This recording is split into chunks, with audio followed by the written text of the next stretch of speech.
this Blue Jays team to put on a nice little run, so he's going to kickstart it. Let's spill the beans on him. If you know, you know. It's I am the one. Pivotal stretch, get a quality start from Shane Bieber, start everything right, and beauty and the beat. He's got to use his slider and curveball, limit hard contact, avoid the walks. And for Shane Bieber, he went to a really good college in Santa Barbara. StatCast 3D is powered by Google Cloud. 4-seam fastball, changeup, knuckle curve, cutter, slider, sinker. And when Bieber's right, he's using the fastball, sets up the curveball off of it. His off-speed pitches are really his bread and butter. And he has to stay in the strike zone against a Yankees team that looks to walk and then hit the long ball. Blue Jays, who have used starting pitching, even with all the injuries they've dealt with, to keep them in the hunt. 8-5 in the month of August. Taking on a Yankees team that had a great showing this past week. 2 of 3 from Atlanta, one of the hottest teams in the National League. Big test of playoff readiness. And then took 2 of 3 from Seattle this week. They've won 18 of 29 since July 9th. And carry the second best record in the American League into today. Bieber to face Trent Grisham to get the night underway.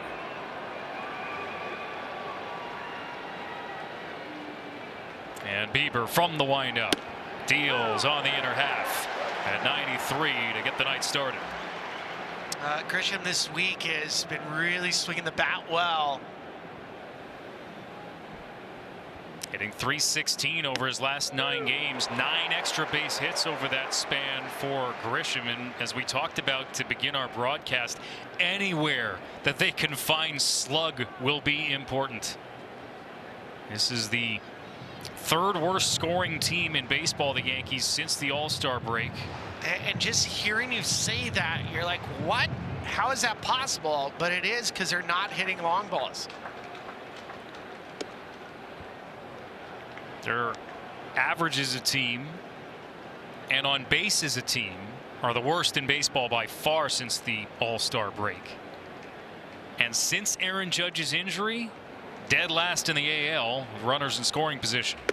As the count goes to 2 balls and 2 strikes on Grisham. And the thing is, with this Yankees pitching staff, top to bottom, talking to Aaron Boone about it, this could be the best collection of arms that the Yankees have had in about a decade. That's strike 3. Grisham frozen on a knuckle curve. 1 gone. That's what I was talking about for Shane Bieber. He has to be in the strike zone. Started the first 2 pitches were strikes. Now he can use his off-speed pitches to get the swing and miss. Take a look at the Blue Jays defense. Rookie Brett Bateman in center field after they traded away Dalton Varsho, and a couple Gold Glovers in the infield with Andres Jimenez and Vladimir Guerrero Jr. as Ben Rice bats. What a season for this young man. A breakout year, on pace for more than 40 homers and more than 100 RBI. Oh. 1 more. For non-Yankee fans, when you see Ben Rice in those numbers, you automatically assume he's done all the damage at Yankee Stadium. That's not correct. He's hit more homers, higher OPS on the road than he does at Yankee Stadium. Oh, he did have a bit of a lull coming out of the All-Star break. His OPS has dropped, spiked the strikeout rate a little bit. Had an 0 for 17 drought until late last week. But he could be the first Yankee first baseman I should say, with 40 homers and 100 runs batted in since Jason Giambi. Wow. Do you know I cover the Rockies? So Ben Rice was the reason why the Rockies have a Rookie of the Year hopeful in TJ Rumfield. He was blocked.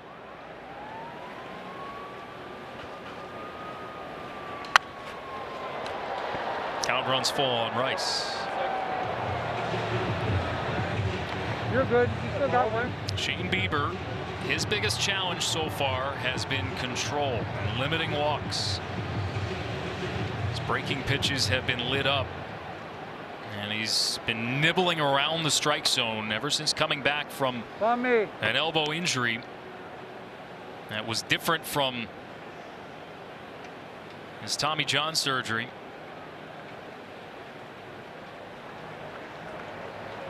Payoff. And Rice on the ground to second. Ernie Clement is there for the second out. Let's give you tonight's weather report presented by Ricola. 77 degrees, clear skies pretty much. Gorgeous. Low humidity. Perfect, perfect, perfect. Said you went on a run out and about earlier today, Bill? Of course. I'm not kidding. I felt like everybody in Toronto was outside today. It's patio season, that's for sure. Or cottage season, if that's your jam. Here's Spencer Jones, the rookie.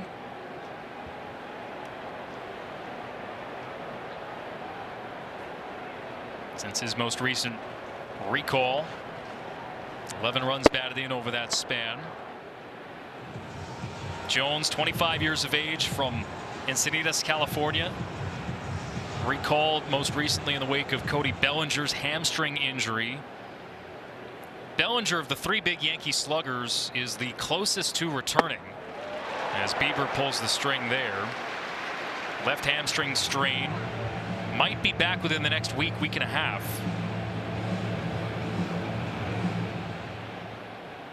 Heard Aaron Judge played catch today.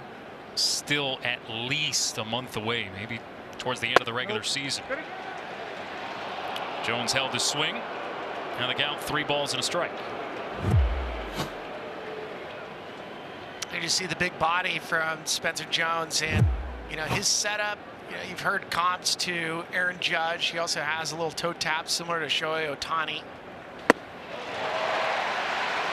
But this is the problem at times when you have some young players that have swing and miss. Is even in a fastball count 3-1, Bieber's an off-speed pitcher, so he can use his off-speed pitch to get him back into the count. And a pitcher like this, it's hard to just drive the ball. You have to use the whole field. Back-to-back full counts here as Jones fouls this off. First game of a 6-game road trip here for the Yankees, who now have not only Jones but George Lombard Jr., a couple of younger players in their lineup. Are hoping it provides a jolt. Good at bat here by Jones. Well, Jones will take a walk, 11% walk rate on the season, but he does have the punch, 35% strikeout rate.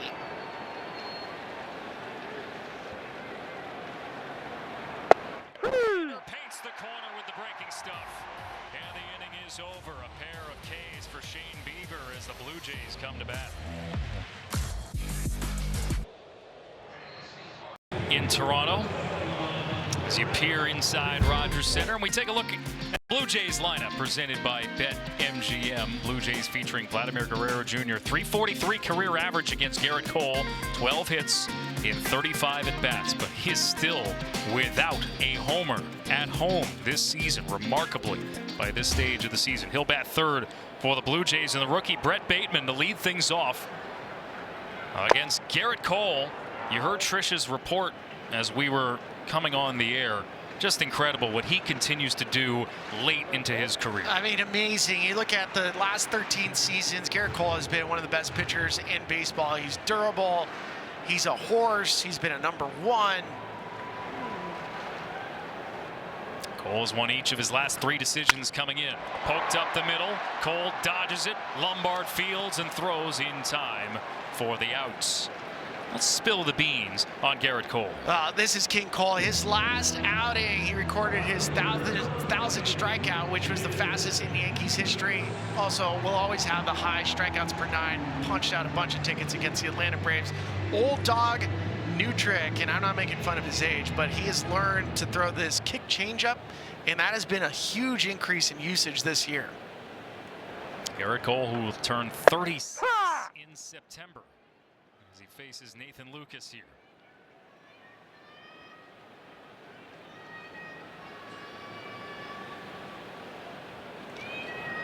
Cole, you heard it from around the horde of media who cover the Yankees. Just remarkable, that 1,000th strikeout as a Yankee last Saturday, accomplishing that feat faster than anybody else in franchise history. previous record holder was CC Sabathia. Did it in 162 appearances. Cole only needed 139. And as you watch him, he's always been able to spin the four-seamer, and he really reinvented himself when he was traded to the Houston Astros. That's where he started to learn how to use his four-seam fastball. Right. So when he was with the Pittsburgh Pirates, the Pirates at that time, they were taught to use sinker slider. That's just what they did. Astros, they said, hey, no. We like to spin it at the top of the zone. Full count here to Lucas. Among active pitchers, 4th most strikeouts.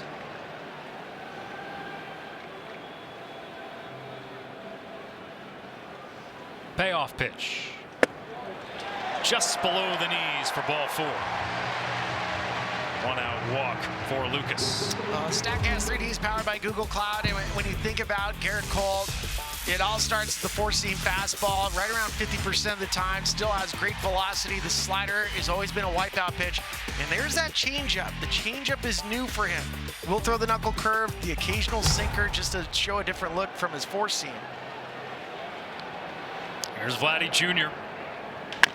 And he chops one up the middle. Fielded and flipped by Lombard to second for one, on to first for a smoothly turned double play. Lombard to Chisholm and on to Garcia. The inning is over.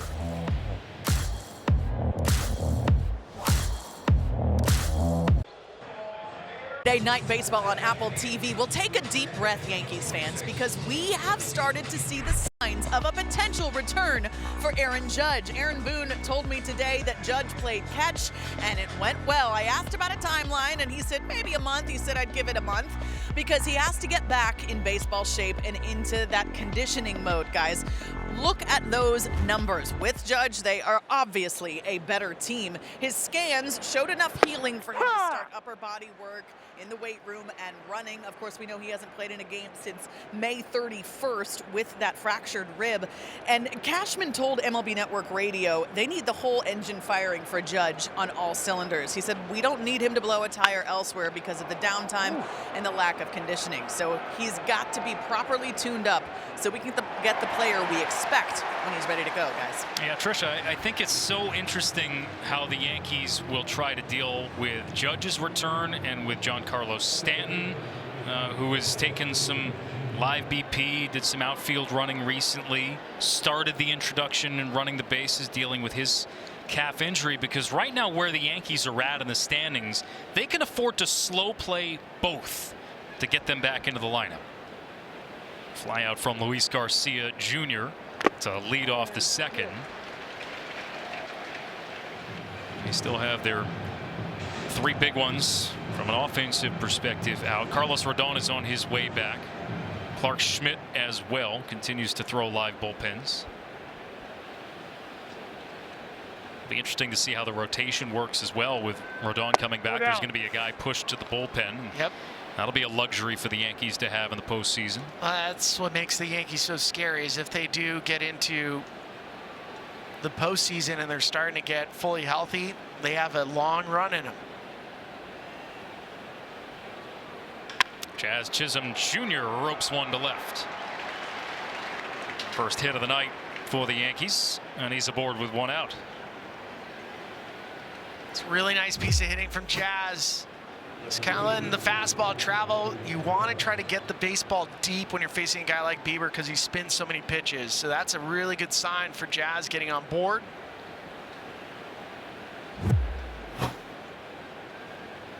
We know Jazz can steal bags. 31 of 38 on the season. 3rd most stolen bases in the American League. Elliot Ramos, one of the 2 guys acquired by the Yankees at the trade deadline. Chisholm, though, well, it's been an adventure. Got on base the other night with a walk and then got picked off. Yeah, I went back and watched this multiple times. Jazz was just so late getting his lead, and already tonight, I mean, he's getting out there very quickly. Holy cow. Ramos gets out of the way. I think there have been a lot of grumblings from Yankee fans both in the field and at the plate with Chisholm and the year that he's put together. Sure, and he was somebody that said before the season started, you know, he wanted to go 50-50.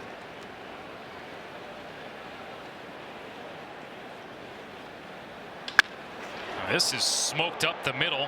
Bateman, though, got a good first step. And he makes the catch on the run to his right. Rookie who was acquired from the Cubs. And the deal sending Kevin Gausman to Chicago. Yeah, I mean, we're used to seeing Dalton Varsho in center field, but Bateman, this guy flies. Good read, and that ball was squared up. It must have had a little bit of top spin because that's what forced Bateman to kind of reach down for it.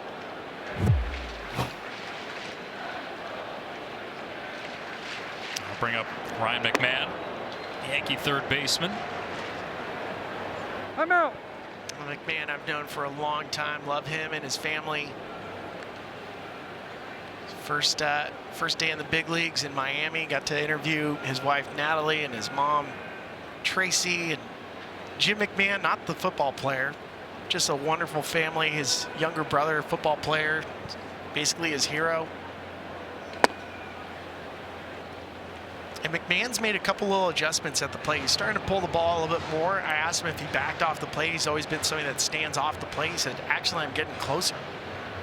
He's moved up towards the plate. It's starting to produce some results, hitting well over the last 10 games. Go ahead 2-run single on Tuesday against the Mariners, and is about of the calendar year now with the Yankees after coming over in a trade last year from Colorado. Bieber's fallen behind him, 3 balls, no strikes.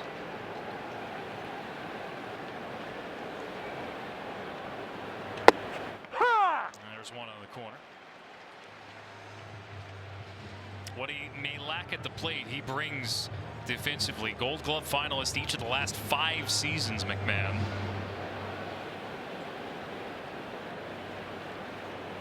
See the shift on. A lot of lefty hitters in the lineup for the Yankees tonight as he pops this up sky high, shallow center. Bateman making the call and the catch to end the inning. The Yankees strand a base runner, and we're through an inning and a half.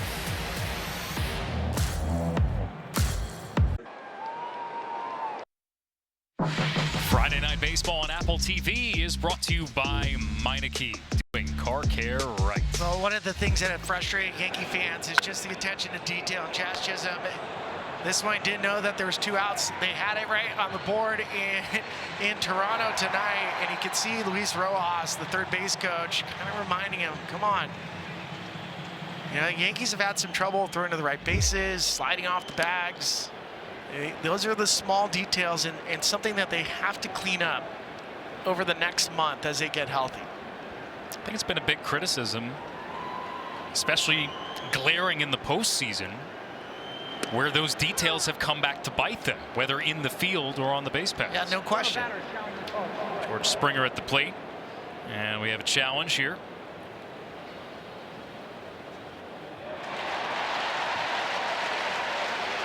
Ball's overturned. ABS challenge powered by T-Mobile. Vic Carapazzo, the crew chief, behind home plate.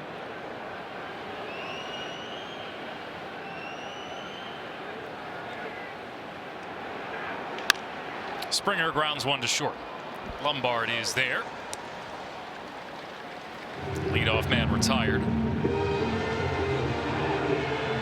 Umpiring crew tonight with Carapazzo, Nick Litz, Hunter Wendelstedt, and Brock Ballou. Bring up Alejandro Kirk. Blue Jays have won 11 of 17 coming into the night. They can get within a game of a wild card spot with a win and a Tigers loss. Detroit and the White Sox playing tonight. Chicago White Sox continuing to pace that division by 2.5 games. Gonna have another challenge here.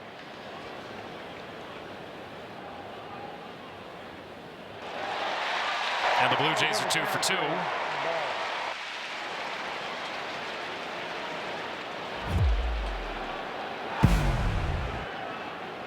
Alejandro Kirk, part of the middle of this order that, combined with Guerrero struggling all year as the bat flies out of the hands of Kirk. With Springer coming back down to earth after his terrific year last year. And then there's Kirk, who missed a lot of time earlier this season. That was a bat they sorely needed. Yeah, I mean, he took a foul ball right off his thumb, ended up fracturing it, and they need Alejandro Kirk. He's such an important hitter in this lineup, and as you start going through all these numbers with Toronto from a season ago, I mean, they've lost a run per game. That is a huge marker. And the thing that stands out, they're 29th right now in baseball in runs scored, 29th in baseball in home runs hit. They missed the production of Addison Barger, who's out for the year. They, of course, missed the production from Guerrero. They missed production from George Springer. Both teams coming off shutout losses yesterday. Toronto, you mentioned that decrease of a run year over year. As Cole misses away. It is one of the worst year over year declines in offense in baseball history. You don't see a team go from nearly 5 per game to under 4 per game. With largely the same group.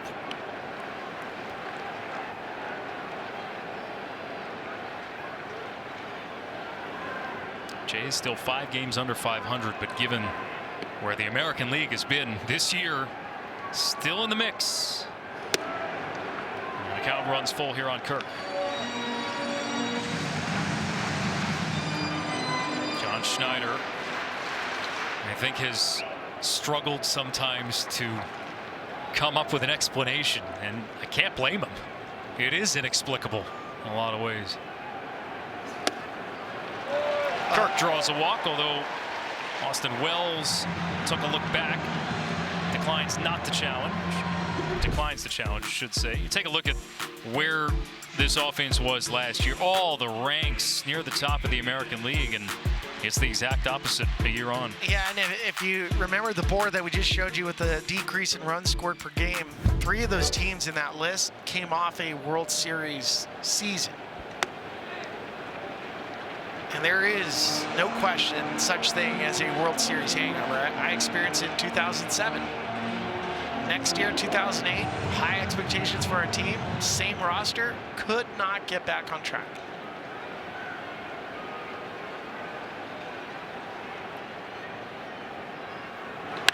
This is driven to right field by Andres Jimenez. It is off the base of the wall. Kirk will jog to third. Jimenez with a 1-out double, and the Blue Jays are set up. Second and third and 1 out.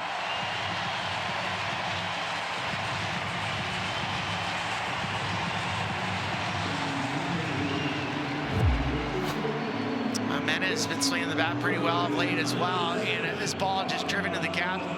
Any other base runner, you might see a 1-0 lead. With Alejandro Kirk, he is not the fastest player on the field, and so he ends up getting to third, and now it becomes the infield will play back. The Yankees will not draw the infield in, so productive out scores a run.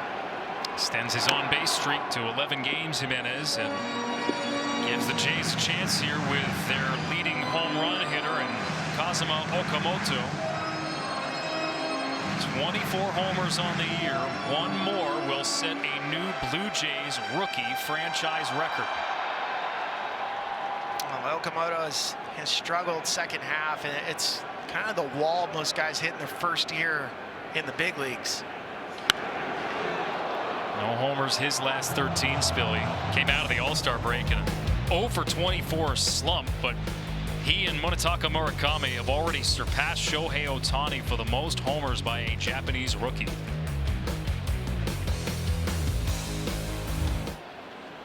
He's delivered. This is where Garrett Cole's going to seek the punch out.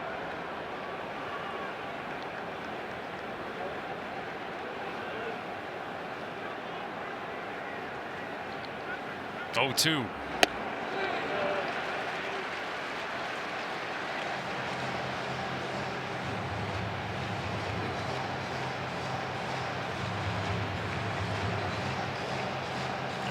Cole, who's still approaching 36 years of age, hunts punch-outs among the best of them.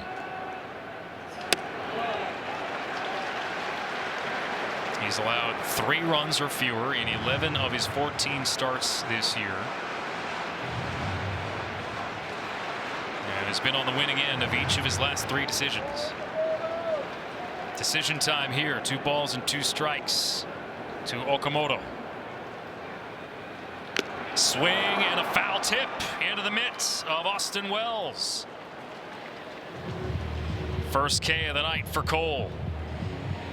Well, for Garrett Cole, he goes to the old trusty slider, and for Okamoto, non-productive at bat. You're just trying to get the ball moving forward on the ground, in the air, any way you can to give yourself a 1-run lead. And that's what makes Garrett Cole so special.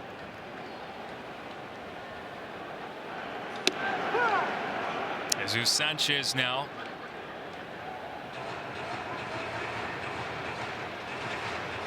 Talk about the Yankees missing some sluggers in their lineup. Addison Barger out for the year in Toronto. Anthony Santander, another missed season. On the ground hard, snared by Chisholm to his right, and the inning is over. The Blue Jays threaten, but cannot score. Jazz Chisholm flashing the leather with a backhanded stop, and the game is still scoreless.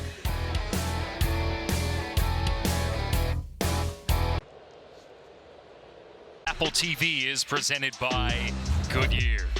Along with the 7-year Major League veteran Ron Spilborghs, Tricia Whitaker down to the field, Alex Faust here with you at Rogers Center in Toronto. Terrific crowd, as you might imagine, for this matchup. Yankees and the Blue Jays.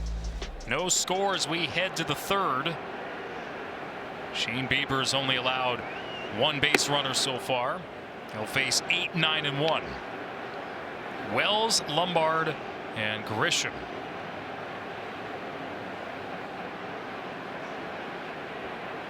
And a tough year for Austin Wells health-wise. Headaches related to a backswing that caught him in the helmet, and they thought maybe he had a concussion earlier this year. It impacted his vision for a bit. He said he would get random pressure headaches at the top of his head. But again, he cleared the concussion protocol, and they just determined cervical headaches related to a neck strain, essentially. Missed 3 weeks. But once he actually figured out the diagnosis, he said he could actually get treated properly for it, and it seems like he's turned a corner the last couple weeks.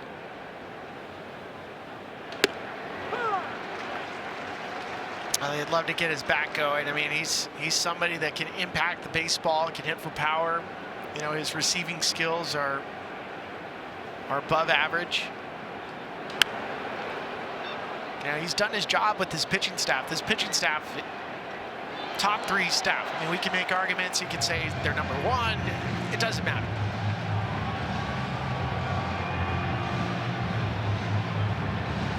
Played every game in August so far.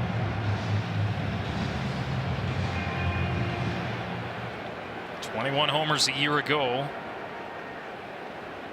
Just 8 this year. And he laces this one foul. Stay alive on Bieber, who has another full count. What a crowd tonight in Toronto. It is perfect. Biggest patio in the province, right here at Rogers Center. Payoff pitch, foul straight back. Although I was very jealous of Tricia because she got to go up to Muskoka, be on the lake this week. I wish I knew somebody. Hey, you know Tricia. Well, that's true. Degrees of separation. I don't know. Here's a payoff. And Wells holds his swing. Leadoff walk for Austin Wells. A couple moments ago, Tricia caught up with John Schneider for our manager interview presented by Sage. All right, John, let's talk about the offense. You said you liked what you've seen from them recently. Jimenez, some production there. What did you like about those at-bats? I mean, I think making Garrett work, you know, taking your walks, you got to capitalize on that. Good swing from Himmy on a hanger. Just couldn't cash in. Even Sanchi right there hitting the ball hard. you got to just stay on it because he's one of the best. Shane Bieber, you mentioned that his location has been a lot better recently. What are you seeing from him today? Yeah, just that really good spin too, really good curveball, and not afraid to use his heater. I think he's trended in the right direction the last handful of starts with his location, his fastball. Against these guys, you got to locate. So hopefully he can keep it rolling. Thanks for the time, John. Thanks, Trisha. Guys. All right, Trisha. Lombard at the plate here, who had hits in his first 4 major league games until going 0 for 4 Sunday against the Braves. But boy, you know when that New York media gets whipped up into a frenzy, especially in a position the Yankees are in, needing a jolt and getting a younger prospect in, the youngest player to start at shortstop for the Yankees since Derek Jeter in 1995. And that's always going to be an issue when you're playing shortstop for the New York Yankees, is you're always going to be compared to the captain. You got to temper expectations for a young player. It takes a little bit of time, but his defense has been stellar. I think a lot of the conversation has gone towards not only his potential, but who went the other way the day that he was recalled, and that was Anthony Volpe. At the time of his promotion, Lombard led all Yankee minor leaguers in on-base, doubles. He was top 3 in OPS. There's all that. The sprint speed, the defense. But can you put it all together? And we saw Anthony Volpe rookie year, right? He comes in, wins the Gold Glove, had some big postseason moments. Never really felt like he was able to lock into the job, and Yankee fans have really been on his case for the better part of a year and a half, and it sounds like they're going to try to change Volpe and his position, try to get him some reps at second base to see if that can get him turned around. Lombard sticks the bat head out there on one hop. It's Jimenez to second for 1, but Lombard flies up the line, and the throw not nearly in time. So he'll reach on fielder's choice. There's the off-speed pitches from Bieber. He's really using it, spinning him well tonight. We're looking at some of the numbers with the spin. There you have no chance to catch him at first base. I mean, he averages close to 30 feet per second.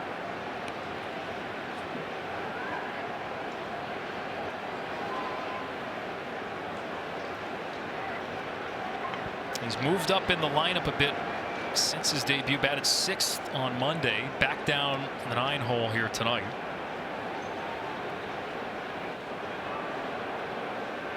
Has yet to record a steal at the major league level. Leadoff man here, Grisham.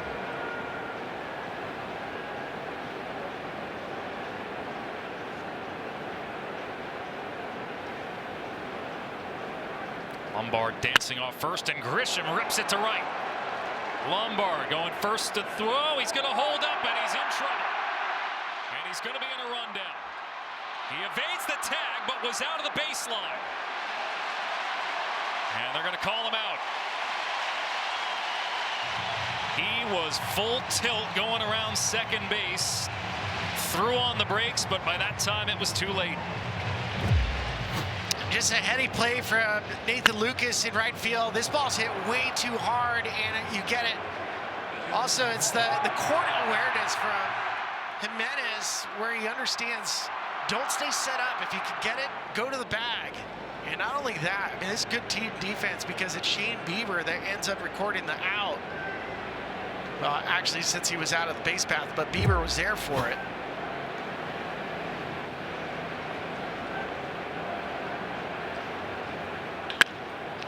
And this is hit on the ground by Rice. Clement bobbled it, but makes the play. Solid defense by the Blue Jays in the 3rd to retire the Yankees.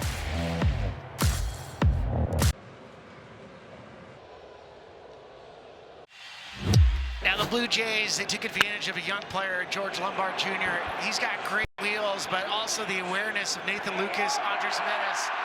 And for George Lombard, this is a learning moment for you, just because, like, it's artificial turf. That ball was hit really hard right at you. As much as you want to go first to third on a play, go to second. You just stay there. You have an inning. You're starting to develop. It's a learning moment for George, where this kid's still young, right? Like, he's gonna learn on the fly. I don't mind aggressive base running, but you also have to understand what kind of right fielder you have, the environment. And out on the base paths certainly will add to the learning experience for Lombard. One gone here in the home half of the fourth. Couple moments ago, Tricia caught up with Aaron Boone. Our manager interview is presented by Sage. All right, Aaron, wanted to ask you about Garrett Cole. We know he's healthy this season. That's made a huge difference. You also mentioned he evolves so well as a pitcher. What's impressed you most this year? Yeah, just he's healthy, one, obviously, and just his curiosity and his desire to be great. He's always working to get a little bit better on the margins, and you know, feel like in a lot of ways he's a very complete pitcher right now. You know, tonight, a little up and down with the strike zone right now, but has made some big pitches to hold him scoreless so far. Lombard got caught in that rundown right there. What did you see from your vantage point? Yeah, just overly aggressive, hard hit ball. Right to the right fielder. You know, you're probably not going to get to third there. You can't take that big of a turn. We got caught. Aaron, thank you so much for the time. Okay. Guys, back to you. All right, Tricia.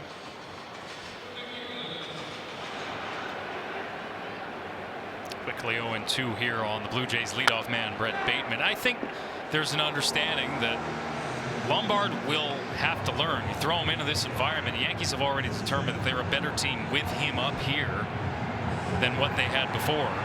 You're going to have to live with that. And if you make mistakes, make them now. Make them now. Well, no target. Going to have a challenge here. Challenging the call of ball. Austin Wells initiating it for the Yankees. ABS challenge powered by T-Mobile, and he is spot on. Right. Flips it into a strikeout. Quickly 2 down. Tricia, what do you have? Yeah, you guys were talking about George Lombard Jr., and let me just tell you what Aaron Judge said about him after his Major League debut. In a great MLB.com article, Judge said it has been incredible to watch. He said seeing him in spring training, you see the tools, you see how he carries himself and his personality. He said he's got it all. So for him to go out there and get a chance finally to live out his dream and hit a home run, impressive. No doubt. Quick start to that young man's career, but a learning moment here tonight as we head to the fourth in Toronto.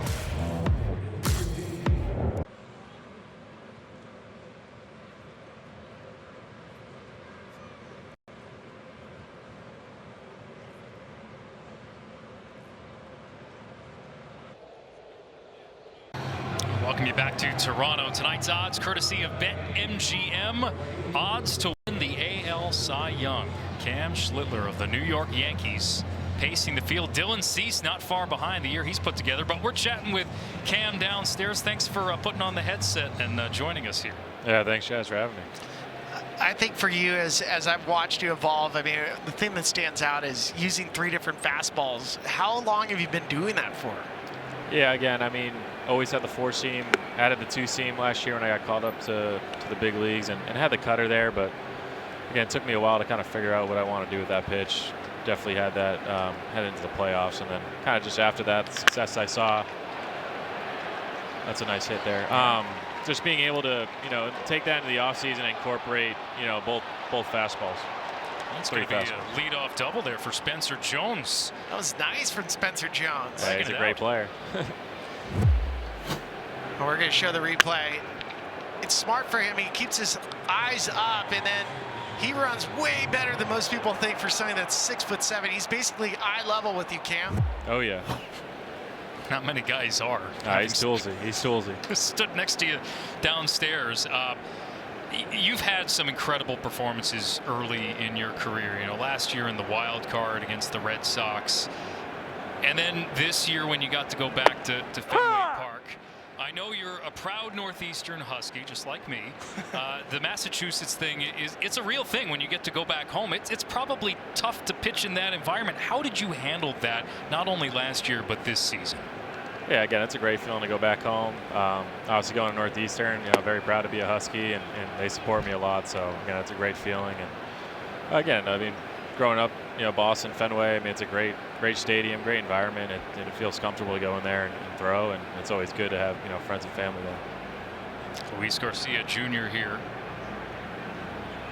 as Bieber will step off the mound. I know we were talking earlier today that you're still trying to learn as much as you possibly can about pitching in the big leagues. What is something you've picked up from being around some of the veterans on this staff like Max Fried or Garrett Cole? Yeah, they're great. I mean, Garrett, Max, Carlos, they've been a great help. Obviously last year. This is driven to center field by Garcia. And will stay in the yard. Bateman makes the catch. Oh, Jones shoot. the tag, heading to third. Out at third. Okamoto swipes I don't know if he after got him. him. I don't think he got him though. Aaron Judge quickly threw up his hand. He was shaking his head. Yeah, challenge. He wants a challenge. Yeah, I don't think he got that one.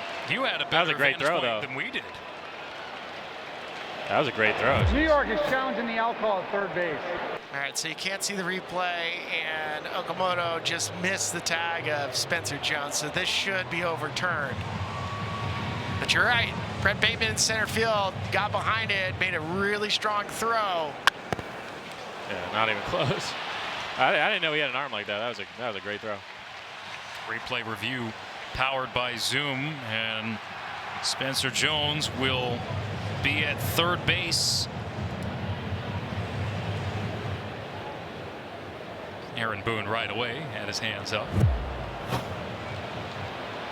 What's it like with some of these younger guys here with Lombard coming up, with Jones, and getting this infusion of youth on this team right now, this point of the season? Yeah, it's a great feeling. Again, I mean, last year obviously I was one of the younger guys, and it's tough, like coming into a clubhouse, a lot of older guys, a lot of experience, and kind of just want to prove them right. And it's great to have Spencer here, George, just kind of get that feeling of just being around some guys like coming up within the system. And again, the older guys treat us great, so it's just a really good environment. It's a great place to learn, and I feel like we can kind of build After off review, the that call with on each the field other. is overturned. The runner is safe.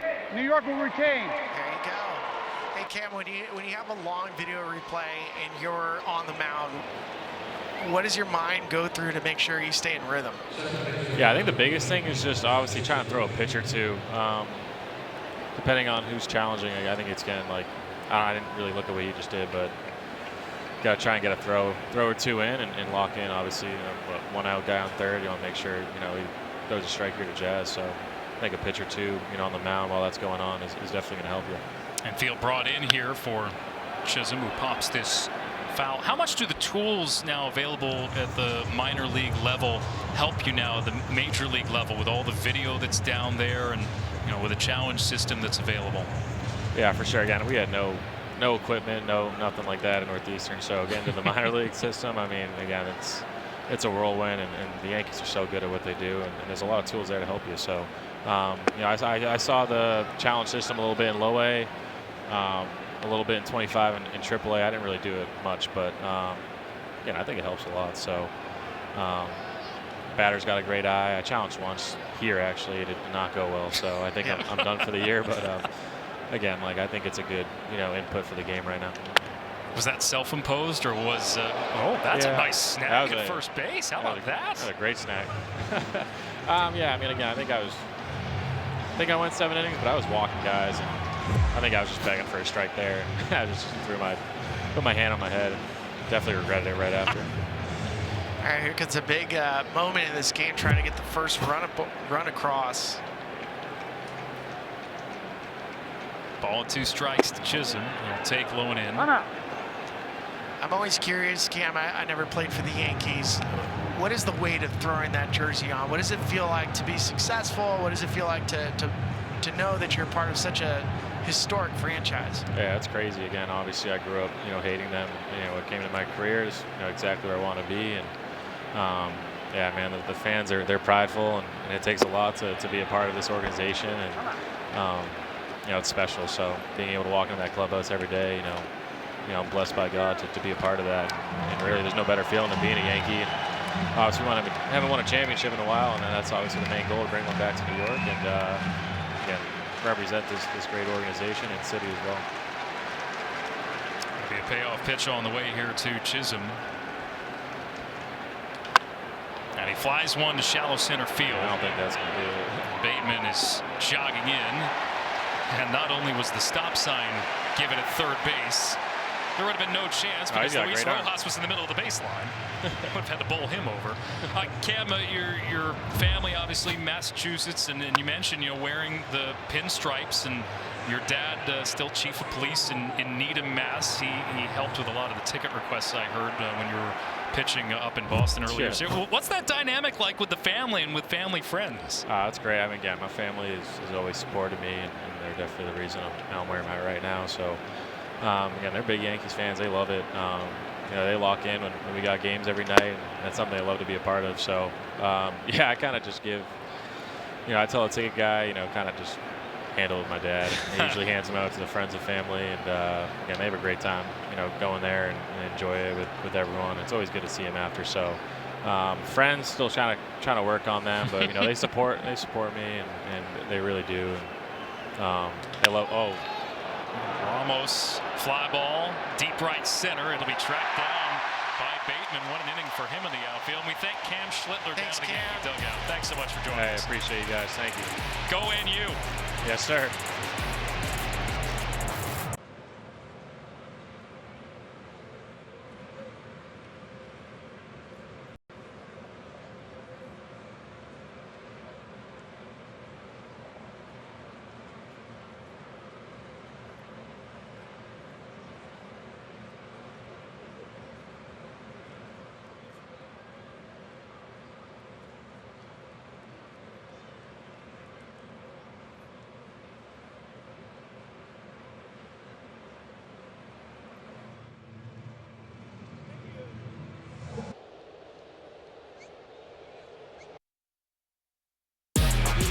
Tonight's aerial coverage in Toronto is brought to you by Goodyear. What a night in CO.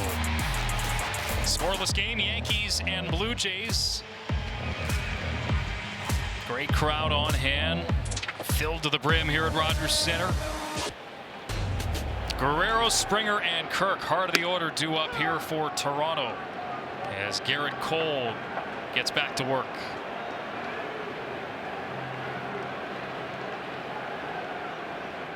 I think Blue Jays fans have been looking for every small sign that Guerrero is starting to turn it around, but even after that double play that he grounded into in the first inning, just you could see it, and that frustration is starting to mount for a guy who is so pivotal for this Blue Jays offense. Still without a homer at home this season. Has not homered here since Game 6 of the ALCS. It just doesn't make sense.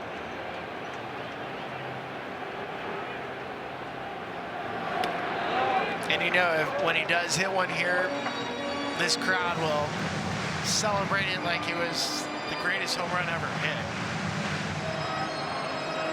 He was unconscious in the division series against the Yankees last year. 9 for 17, 3 homers, 9 runs batted in. Grand slam off Max Fried in Game 2. And Guerrero on a line in the air to right. Jones is there. Tricia, what do you have?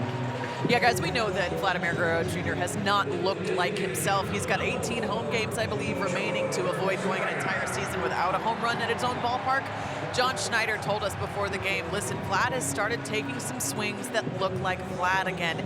He said his mechanics are where they should be. They just need luck to start falling his way. And guys, the biggest word I've heard just around the Blue Jays clubhouse to describe what's going on with Vlad is just weird. No one can quite explain why it's happening. I mean, I've looked at some of the underlying stats. Barrel percentage is down for the last couple years, so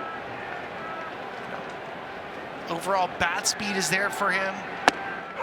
It's very similar to George Springer. I mean, a lot of the underlying numbers, the hard hit, strikeout rate, walk rate, is pretty much in line. Even the bat speed is in line. It's just balls on the ground and not doing damage with pitches. Here we go.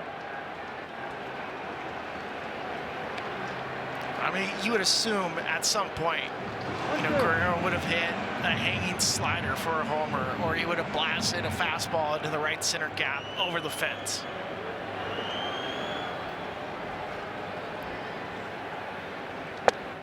Springer is rung up. Third strikeout for Cole. 2 gone in the 4th.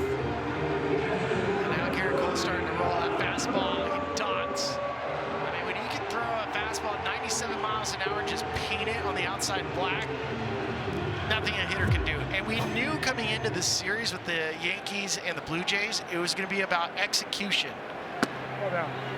Execution in situational opportunities. So both teams have failed on that.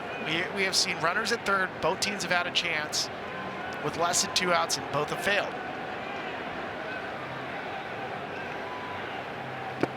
Blue Jays had Alejandro Kirk 90 feet away in the 2nd. The Yankees just now had Spencer Jones in the top of the 4th inning. Neither side able to break the ice.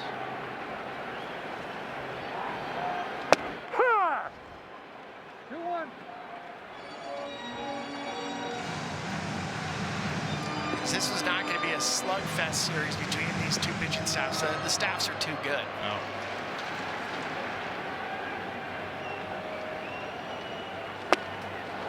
Kirk trying to catch up to the heat.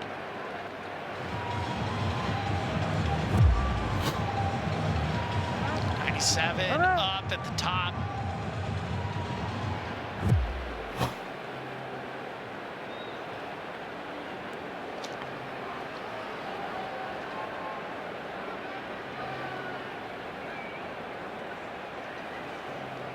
Two. Full count. Cole touching 100. I love the adjustment that Garrett Cole made with the old school over the head mechanics. Reminds me of Paul Bird. And for Garrett Cole, it's all about creating some momentum and inertia. And for Kirk, it'll be a weak ground out. A 1-2-3 4th for Cole, and he is rolling.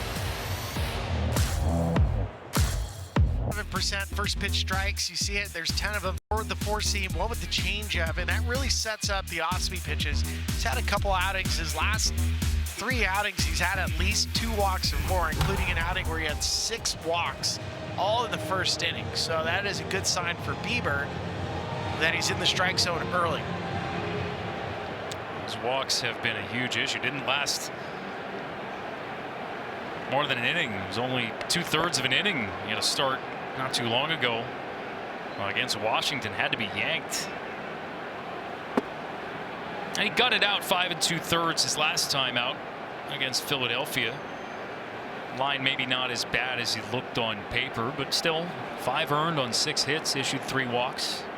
Not nearly the dominance that we've been accustomed to. That started against the Phillies. He got Schwarbombed. Kyle Schwarber got him for 2. Corner to McMahon, who is going to challenge. Let's see where this wound up. Oh, that missed entirely. ABS challenge powered by T-Mobile. McMahon's been good with challenges on the season. He's now 5 for 6.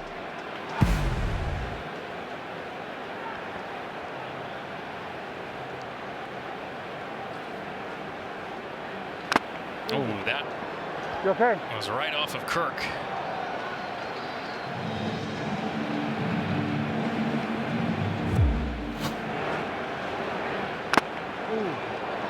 You okay? Wearing the hockey mask.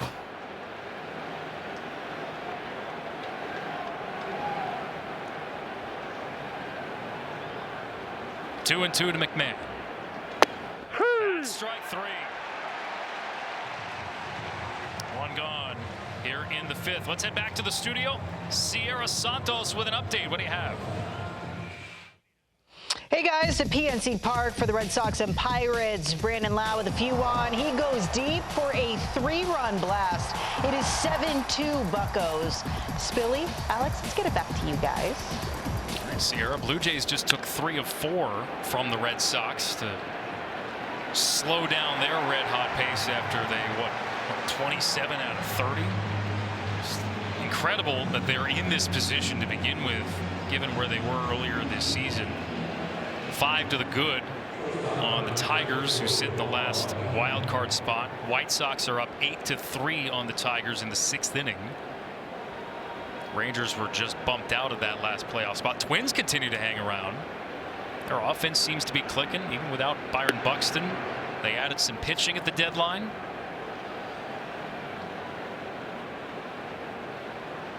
I have a feeling the American League is going to come down to the final game of the season. Get your tiebreaker scenarios ready. And that's the thing. You don't see game 163 anymore. It's gone.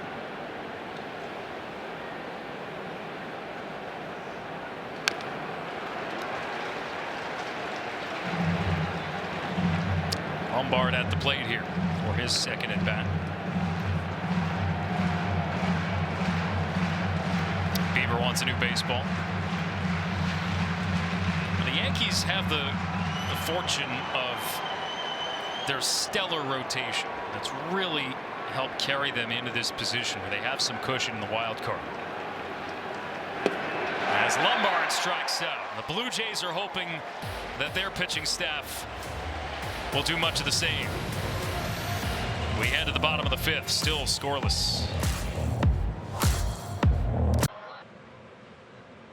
Break is over. The title fight resumes. Kimi Antonelli leading the Drivers' Championship. Lewis Hamilton close behind. Formula One is back Sunday, August 23rd on your new U.S. home for F1, Apple TV. Scoreless game. Bottom of the 5th in Toronto. Yankees and Blue Jays. Garrett Cole cruising. He's allowed just one hit. One of these teams is going to have to figure out how to scratch across a run. Talking to the Yankees folks, they feel they've done a good enough job getting to opposing teams' bullpens. They have not yet figured out how to score runs early all that frequently, but they feel like late in games they have been better with situational hitting. Jimenez with a pop out for the first out of the 5th. Run scoring's been at the premium. You're probably sick of hearing about that. Yeah. Both New York and Toronto. Well, the thing with Toronto is they just had a fantastic series against the Red Sox, and we're talking about how scorching hot the Red Sox have been. I think as you look at the Blue Jays roster, I mean, there's no question there's a run in there. I think we're already starting to see it. I mean, they had a difficult schedule coming out of the All-Star game. Let's take a look at this close pitch. Call the ball. No challenge. And now 1-1. So the Blue Jays coming out of the All-Star game, they lost 2 of 3 to the White Sox, lost 3 of 4 to the Rays, then lost 2 of 3 to the Red Sox. And then they started to turn it. Won a series against the Nationals, won a series against the Cardinals. 2 of 3 against the Astros, 2 of 3 against the Phillies. You're seeing the theme here of how it's just little bit by bit they feel that they are finally playing some solid baseball. And they had to get through the trade deadline. There's just so much pressure on this team because of the expectations from last year. I think you raised a really good point with John Schneider. Can you exhale after the trade deadline? And he said yes. And I loved what the Blue Jays did at the trade deadline. It was creative. It was necessary. In a way, they got better. On the ground, left side, diving stop. McMahon pops and throws. Not in time. What an effort. Full Superman dive to get to that baseball. And Okamoto barely beats it out. I've seen this for years with Ryan McMahon. He is so athletic to his left. He already has 4 outs above average. And then watching Okamoto running down first. Cole was hoping. Okamoto, he was sniffing out the hit. Sometimes that's all you need for an offense is just a little bit of a seam. Now what can the Jays do with it? This year they have the 3rd lowest rate of all teams scoring a run with a runner on the base paths. Again, none of the stats for the Blue Jays make any sense. Right, last year, with that exact stat, They're number 1. top 3. But even so, Jesus Sanchez here.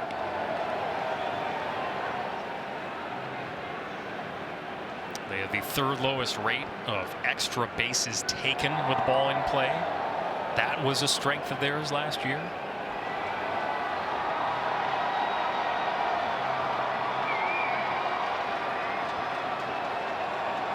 Okamoto off first after an infield single. 0-2 to Sanchez.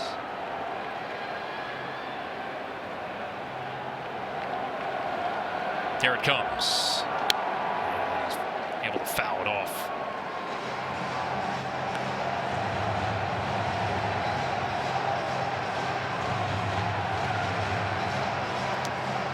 Leaned on the fastball once again.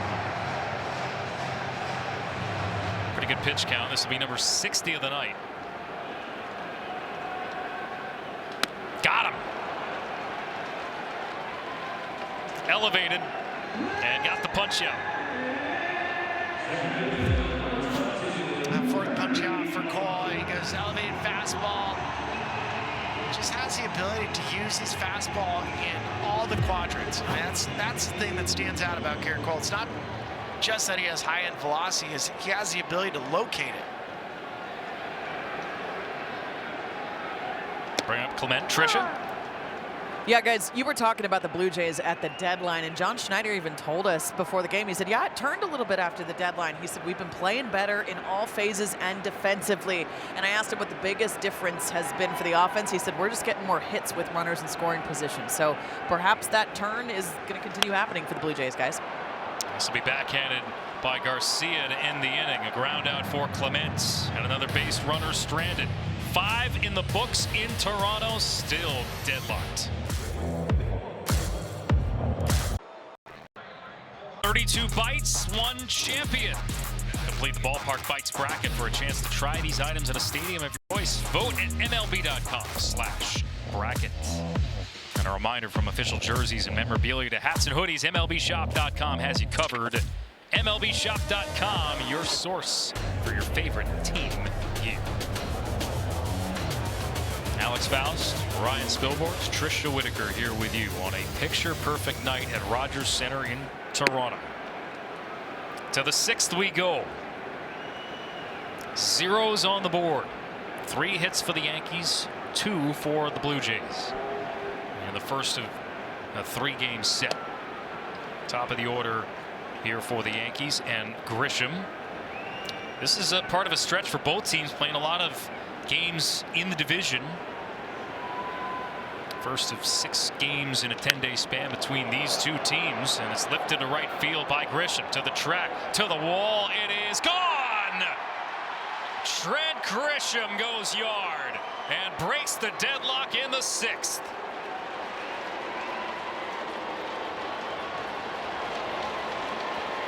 Number 16 on the season for Grisham.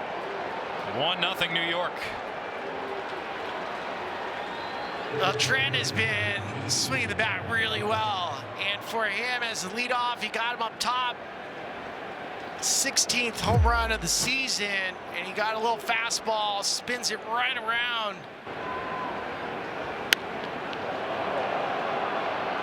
It's exactly what the Yankees needed. 10th extra base hit in a 10-game span. 5th homer over that span. Yeah, he is hot right now.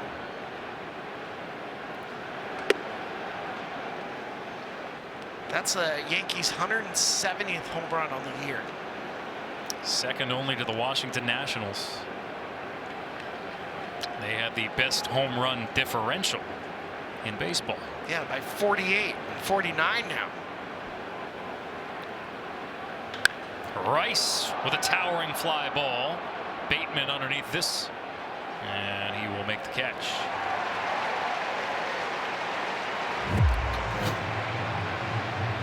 That gives you an idea, just the power. Very short, very quick to the baseball. Guys loved it. Especially when you have 2 Bulldogs on the mound going toe-to-toe. And sometimes it's one swing that wins a game.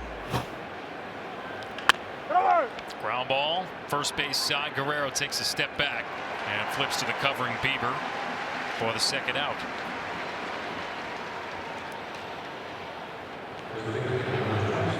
Another one on the list for the Yankees. When they hit a home run, they are 57-34. You see the Nationals #1. That's why they went out and got Luis Garcia Jr. I mean, this has been a career year for Garcia, 24 homers. When they loved how his profile would fit at Yankee Stadium, that short porch and right. He was. I didn't hear you. Aaron Boone has been tossed.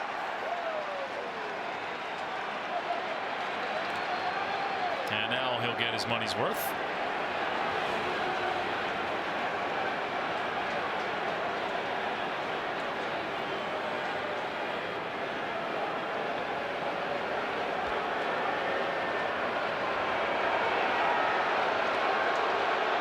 Aaron Boone will always stick up for his hitters and his players. We know this, we've seen it, we've heard him talk about how his hitters are savages.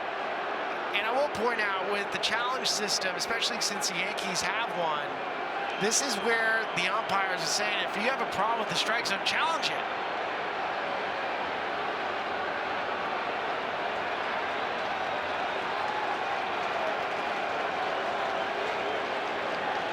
Fourth ejection of the season and 50th for Booney as the manager of the Yankees.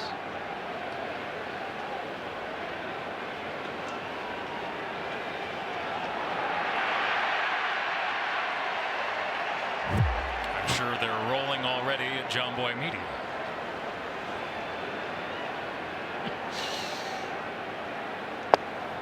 Ball and a strike to Garcia.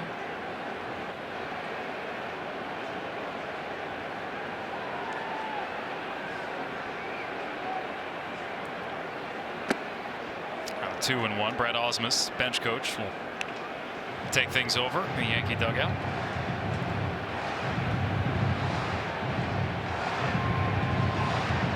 From experience, players love it when their managers get thrown out. Kind of fires up your dugout. Well, they need a bit of a spark. Put up double-digit runs Wednesday against the Mariners, blanked yesterday. And they have been held quiet here today. But finally get on the board with a Trent Grisham homer. 2-2 to Garcia. And the count will run full.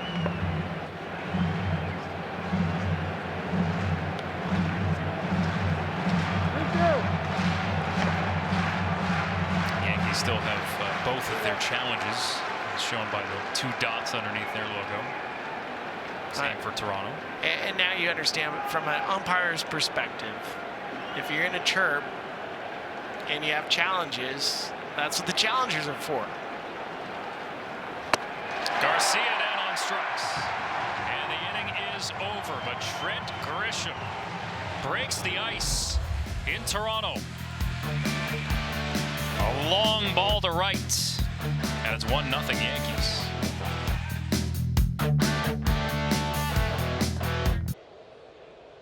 Scouting report is presented by Car Shield. We take a look at Toronto outfielder Brett Bateman, the rookie, to lead things off for the Blue Jays here in the home half of the 6th.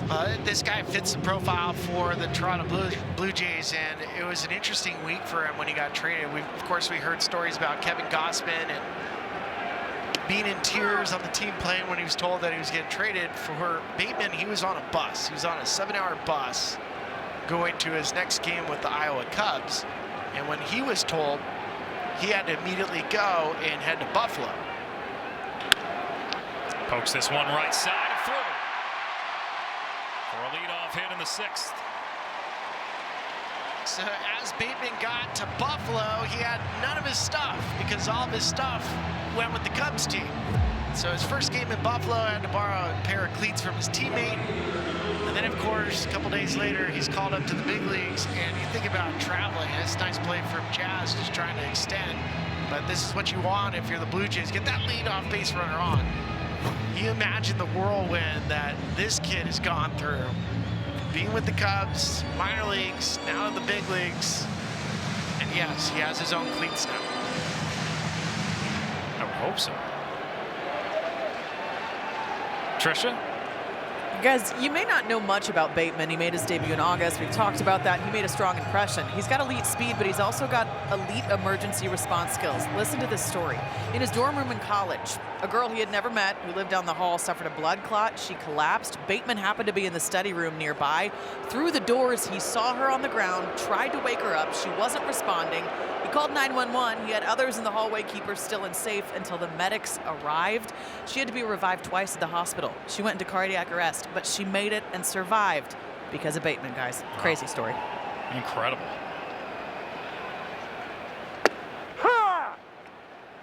Bateman, an 8th-round pick of the Cubs out of the University of Minnesota. Not a lot of times you could say ski-uma at a Major League ballpark. And he's talked about it. He was behind Pete Crow Armstrong on the Cubs depth chart in center field. Some guys feel a lot of anxiety and uncertainty when it comes to a trade. He has gone head first into this experience, saying this is an opportunity for him to show out, especially after the Blue Jays made a move to trade away Dalton Varsho and open up that center field position.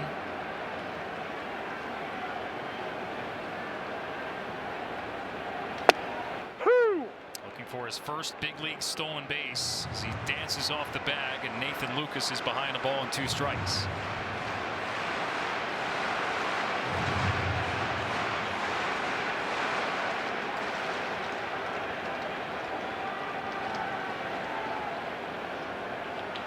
Lucas, ground ball, snared by Cole, throws to second for 1, Lombard to first, not in time. Garrett Cole can feel his position with the best of them. Nearly turn 2. And just trying to watch to see where Lombard was on this one. He's moving up the middle, and then you see he has to shuffle his feet, get to the bag. That's why Garrett Cole wasn't throwing it immediately, and then we get to see the arm strength.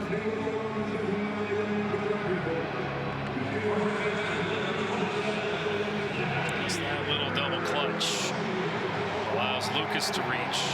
Bateman is erased. And here's Guerrero.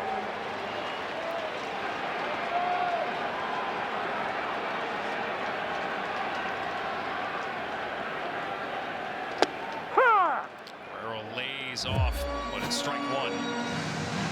See the fielding, he had a double clutch waiting for George to get to second. And there's times where you see a guy throwing uphill on the slope, launch it into the outfield.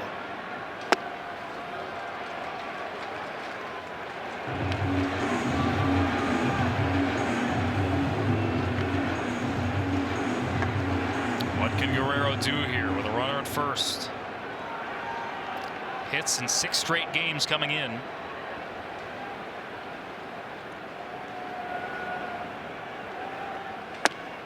One area that has not diminished.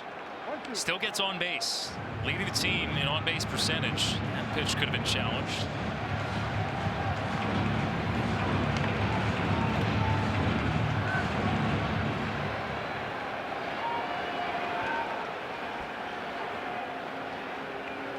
One, 2. Cole misses with the breaking stuff. Earlier this year, Guerrero said he was trying to do a little bit of everything. He was arriving at the ballpark early.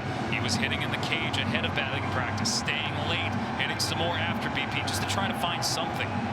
Then we heard about a flare-up with his back, and then a hamstring issue that's been bothering him. He got a vote of confidence from the Prime Minister of Canada, so he's got that going for him.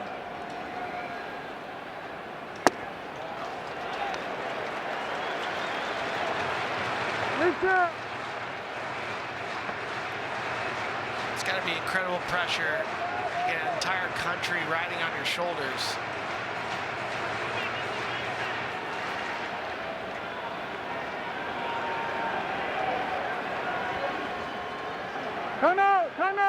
Time call at home plate. That should not count as a disengagement. No.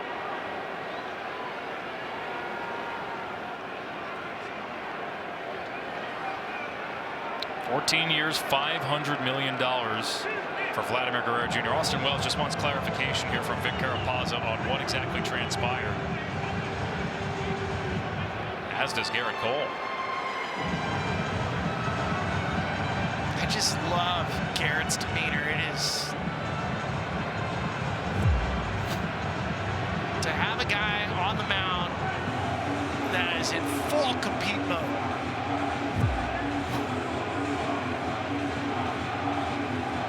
2023 Cy Young winner, 6-time All-Star, and one of the greatest free agent pitchers the Yankees have ever signed. No question.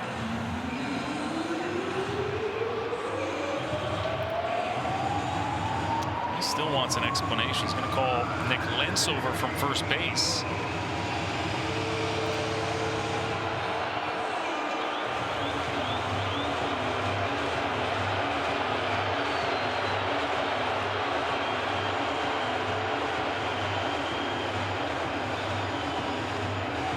Everything reset here.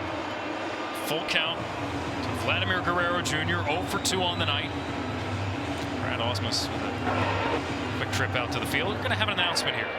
Catcher called time before the pitcher threw over to first base and took one disengagement. The pitcher has one disengagement, has one left. Yeah, he just wanted to make sure it wasn't 2 disengagements. Yeah, so that's, we had it correct.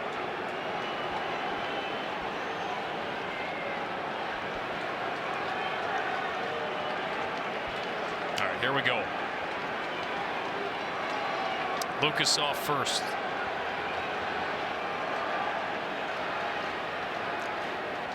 There he goes, Guerrero, ground ball, base hits.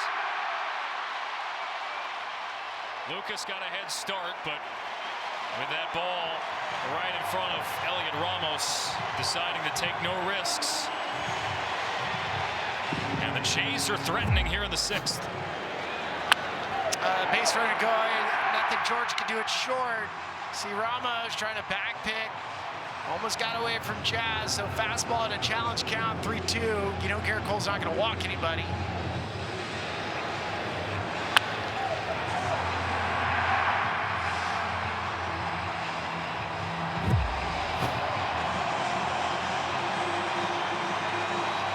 Nobody warming in the Yankee pen. And you can understand that. A 1-0 game. Time for home field advantage presented by Zillow. Tonight we look at George Springer. Last 11 home games against the Yankees. Hitting .415. A lot of slug over that span. That includes that incredible Canada Day performance last year against the Yankees that seemed to turn the entire season for the Blue Jays.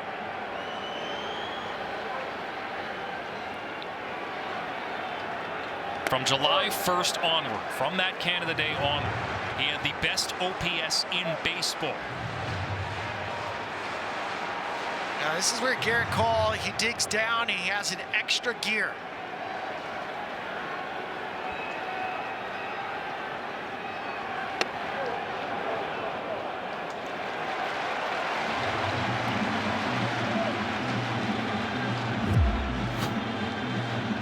Very close, but one of those 50-50.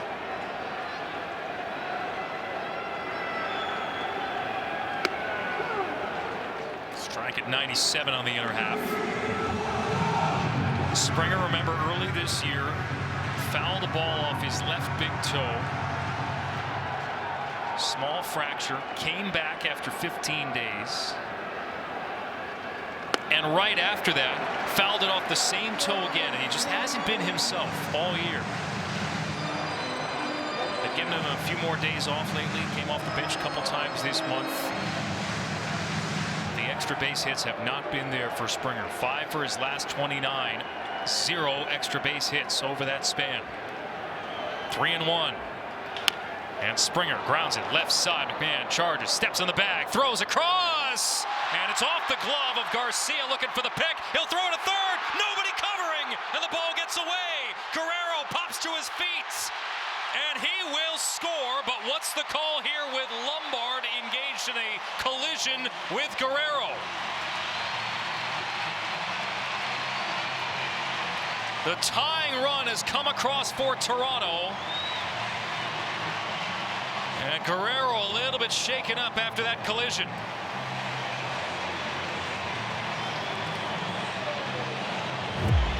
This is almost an inning double play. McMahon comes across the bag. He steps in between Hop to Garcia. You see him, he spins, throws. Wild throw. Lombard runs right into Guerrero with a knee to the head.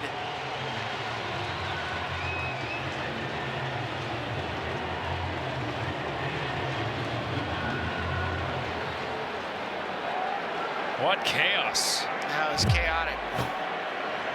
But in all of that, the Blue Jays have tied the game. As Kirk smokes this to left field. That'll get all the way to the wall. And Toronto will take the lead.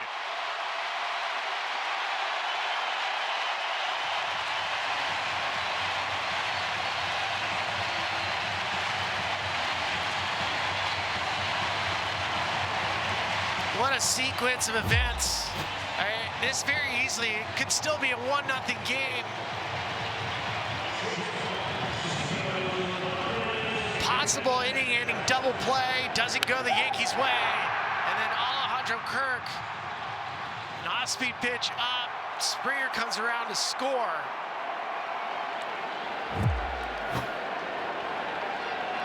Wild. But what got this in motion? Sloppy play in the field from the Yankees on an ill-advised throw from Luis Garcia Jr.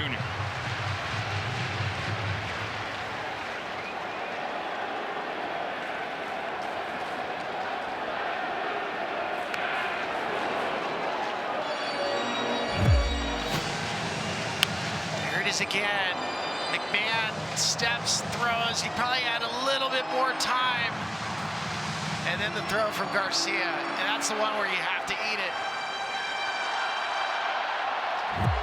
And the Blue Jays hope that Vladimir Guerrero Jr. is okay after that collision. He went down the tunnel. Meanwhile, 0-2 to Andres Jimenez.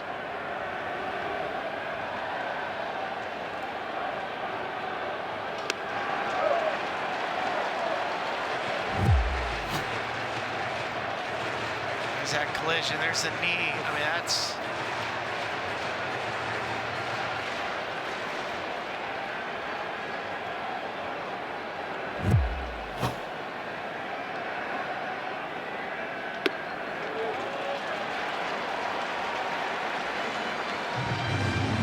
good to see Guerrero.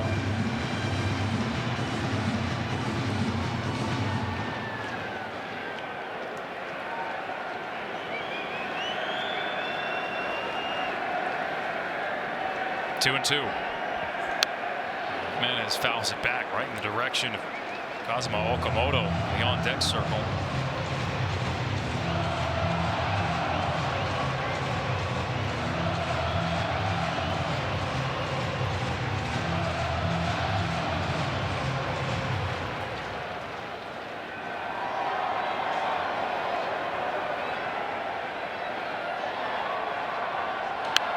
Another foul ball. You mentioned it earlier, Spilly. The Yankees' attention to detail is going to be a focal point. and I know Yankee fans don't like to hear it. I mean, it's what's going on.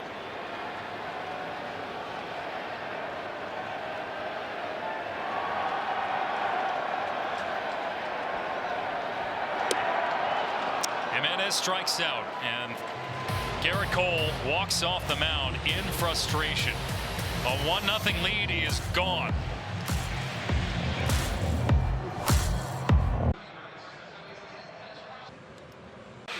The Emmy Emmy-winning comedy Ted Lasso returns for a new season. Ted's biggest challenge yet, coaching a second division women's football team. Don't miss Ted Lasso Season 4, now streaming on Apple TV. Vladimir Guerrero Jr. went back down the tunnel. This is, I would imagine, Spilly, gotta be concussion evaluation or something to that effect, because he has left the game and been replaced by Charles McAdoo, the rookie for Toronto at first base. I mean, it was an extremely violent collision at third base. McAdoo, he spent most of today working on fly balls in left field. And while the new pitcher for the Blue Jays is Tyler Rogers, and there's McAdoo, takes over for Guerrero at first.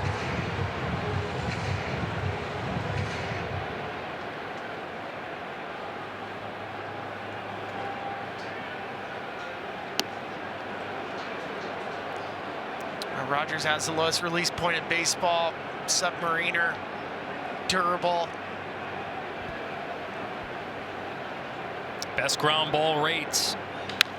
But Chisholm drills this one in the air to center field, and Bateman is underneath it. Garrett Cole animated in the Yankee dugout.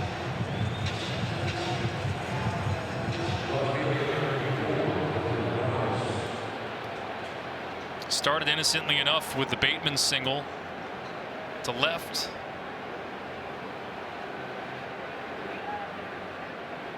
Lucas on a fielder's choice. And then Guerrero with a single.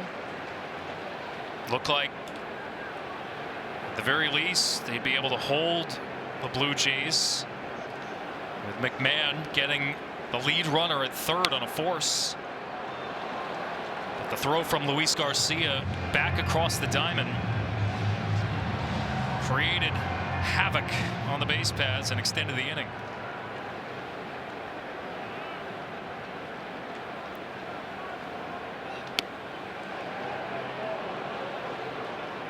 Elliot Ramos bats here. Ramos, this is a former All-Star with the Giants, and he's got great power opposite field. And he lifts this to center. Bateman drifting back. And another put out.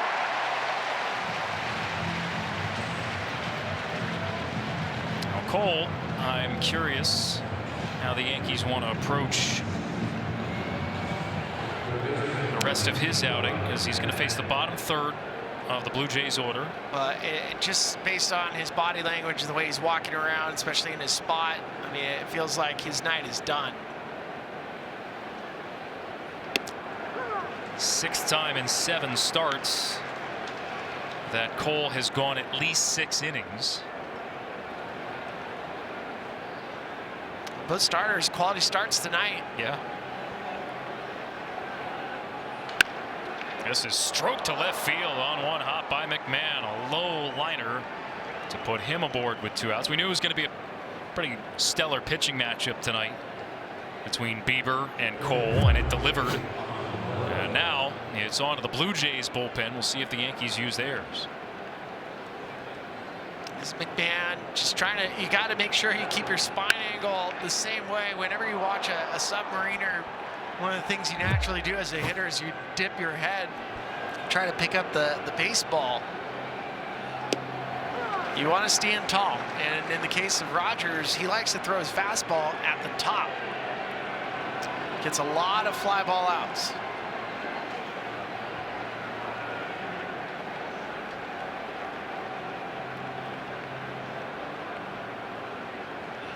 So I hear from hitters who describe seeing the dot on the seams of the baseball. Is it different from a submariner? The whole thing is different. I mean, even how the fastball works is different. Paul Blackburn has done a great job in relief for the Yankees this season, getting loose. We'll see if Cole's night is done.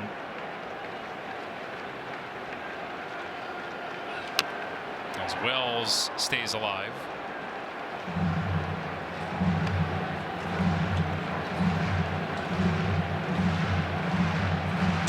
It's a lot of one-way conversation going on.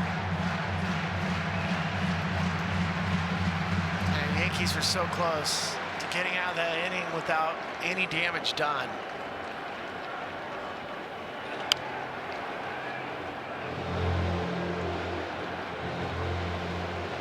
Blue Jays bullpen has been leaned on heavily lately. 56 2/3 innings pitched as a group in August, the most in baseball. They traded away Jeff Hoffman at the deadline to Minnesota. They did just pick up Paul Sewald off waivers, and he's active today. Off the hands, a pop out for Wells. And it's time to get up and stretch in Toronto. 2-1 Blue Jays. Let's take a look at pitching decisions presented by Sage. It was one pitch. First pitch to Alejandro Kirk, a little slider, and that's the difference in the ball game. That ends the night for Garrett Cole. He's gone 6 innings 6 times in his last 7 starts, but you can tell he was clearly frustrated with how that inning unfolded. And with his night being done, Paul Blackburn out of the Yankee pen, 45th appearance. This Yankees bullpen has been stellar. I mean, they across the board, you look at strikeouts, ERA. It has been one of the best bullpens in baseball. They didn't touch their bullpen at the trade deadline. No earned runs allowed last 15 1/3 as a group. Just 4 in their last 27 2/3 as a group. And the second best bullpen ERA in the game coming into the night. Only the Red Sox have been better.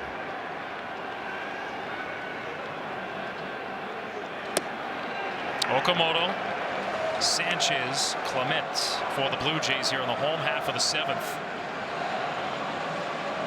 Blackburn was a former starter, so when he comes out of the bullpen, he has a full mix of pitches.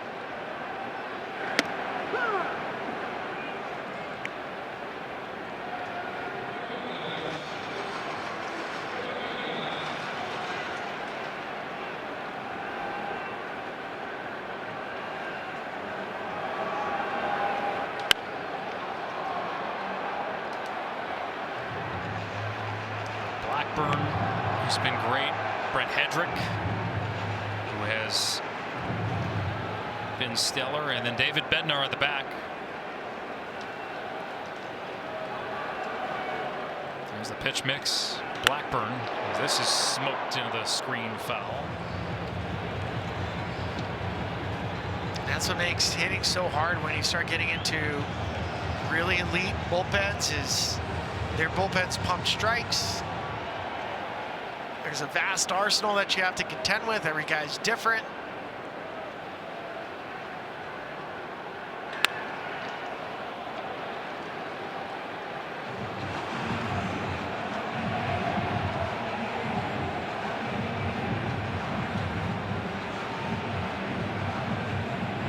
Meanwhile, the Blue Jays, can they add some insurance? Their top slugger at the plate. Okamoto, hard ground ball. McMahon, nice play, long throw, got him.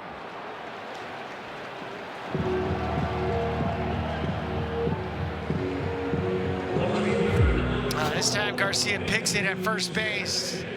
I mean, it's a really difficult play. The ball hit over 100 miles an hour on the backhand, and then McMahon's throw short hops Garcia.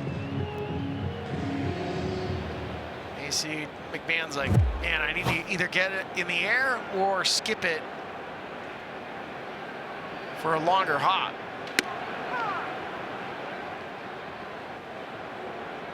Sanchez at the plate here, 0 for 2.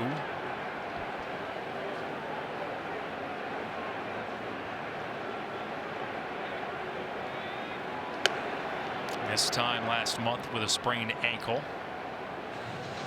Came over in a trade in the offseason from the Astros.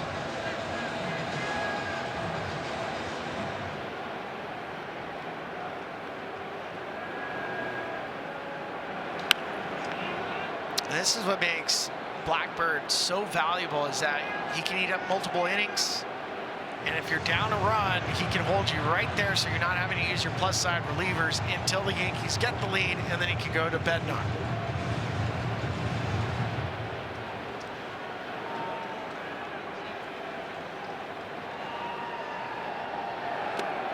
Swing and a miss. Strike 3.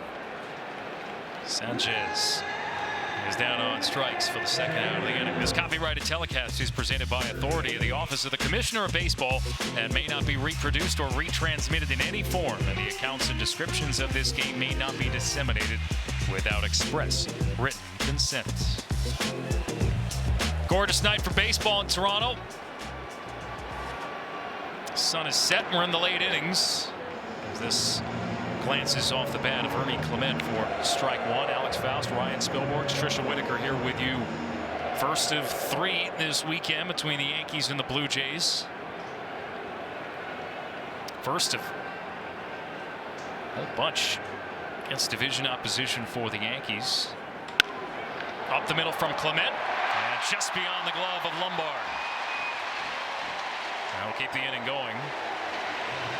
Today starts a stretch of 13 of 16 for the Yankees against AL East opposition, and for the Blue Jays, they're in a stretch of 13 in a row.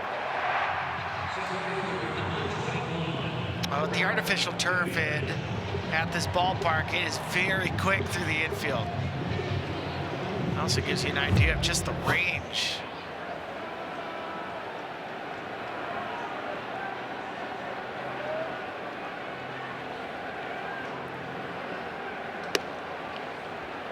You're going to see some dazzling highlights from George Lombard Jr. And they are hoping that at long last he is the answer at short.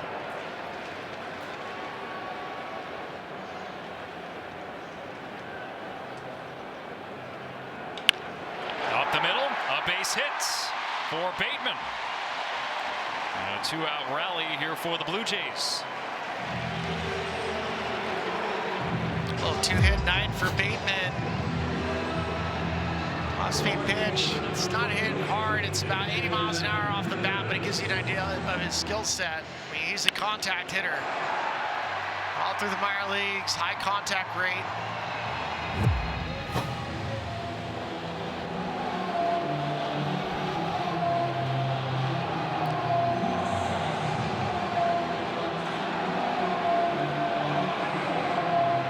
Conversation on the mound here with Bradley Hanner getting loose in the Yankee bullpen. Matt Blake, Yankee pitching coach, is out there while they have their conversation on the mound. A reminder that Sunday Night Soccer is back this weekend. A pair of regular season matches. Qatar Musa and FC Dallas take on in-state rival Austin FC, and then Tomas Muller and first place Vancouver face the Seattle Sounders. Full coverage on Apple TV begins 8 p.m. Eastern this Sunday.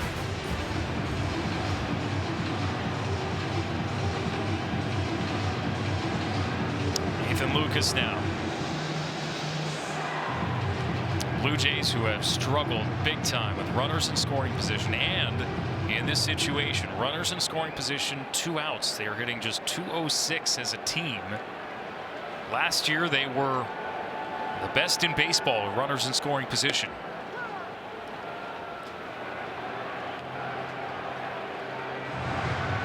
This year, their average in all situations, all out situations, they are 22nd.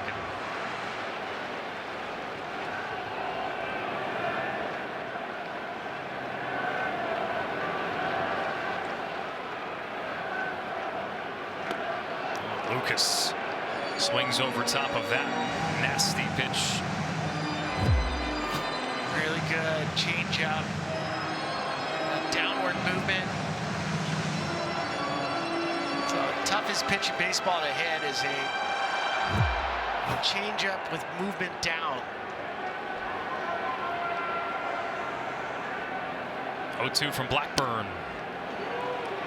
Again, he went with the changeup.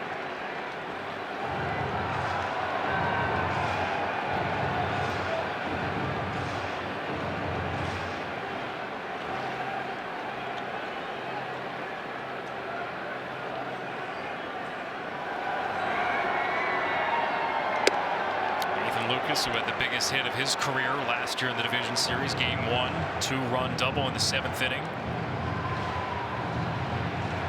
Wonderful story of perseverance. Didn't make his big league debut until his age 28 season. 733 career games in the minors. And again on deck is McAdoo after Guerrero left the game after a hard collision between he and George Lombard Jr.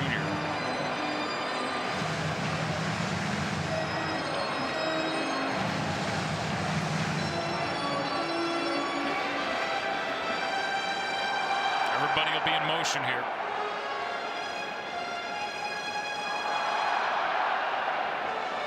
Big pitch for Blackburn.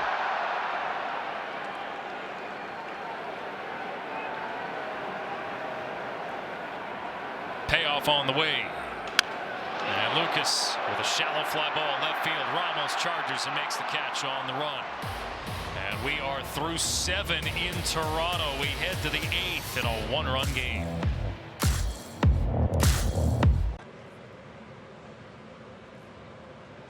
Friday Night Baseball on Apple TV is brought to you by Best Western Hotels and Resorts. Life's a trip. Make the most of it at bestwestern.com. We welcome you inside the broadcast booth. Alex Faust, Ryan Spielborg's here with you. About what we expected. Pitchers duel and two teams that have lacked offense all year long, and the Blue Jays ahead 2-1. Yeah, I mean, we knew coming into this series, these are two really good teams trying to get completely on track with their offense. It's been pitching, pitching, pitching. Garrett Cole, another great start for him. Shane Bieber looked fantastic tonight, one of his best starts. And now it's up to the bullpens. Rogers still on for Toronto as he faces Lombard, Grisham, and Rice. The Yankees starting a 6-game road trip. They've won 18 of 29 since July 9th. Only the Red Sox and the Rays have been better in the American League over that span.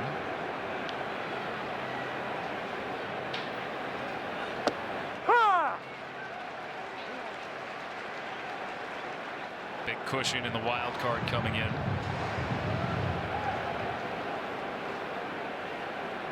Tampa Bay running away with the division, though. It's now runs full here on Lombard. Game against the Orioles. 2-2 in the 7th. We're going to be in Baltimore next week. A rematch of that one.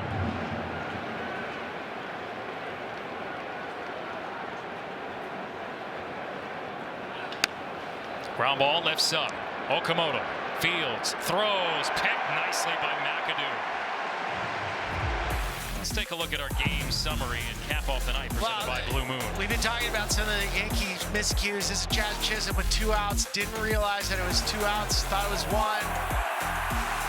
Lombard, a little over aggressive, gets caught on the base paths, and then in the 6th inning, this is the difference maker in the game. You know, possible double play to end the inning, and then it turns into a throwing error, and then it led to a hit from Alejandro Kirk. Blue Jays head to their bullpen here in the 8th.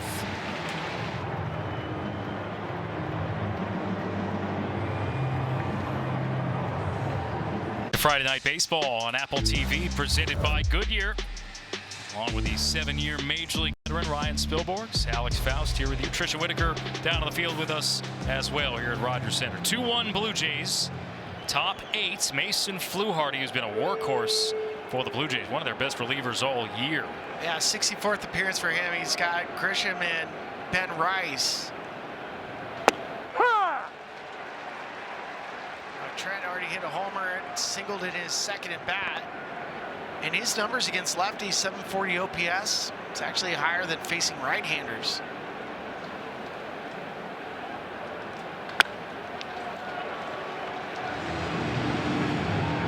Fluharty, who perhaps was thrown into the biggest possible situation for your first career Major League save against the Dodgers last summer. He struck out Shohei Ohtani in a 9-pitch at-bat and then induced a groundout from Mookie Betts, all with the bases loaded for his first career big league save. Means there's ice in his veins. I'll say. Popped up by Grisham. Shallow center. Bateman took a step back. He'll make the catch for the 2nd out.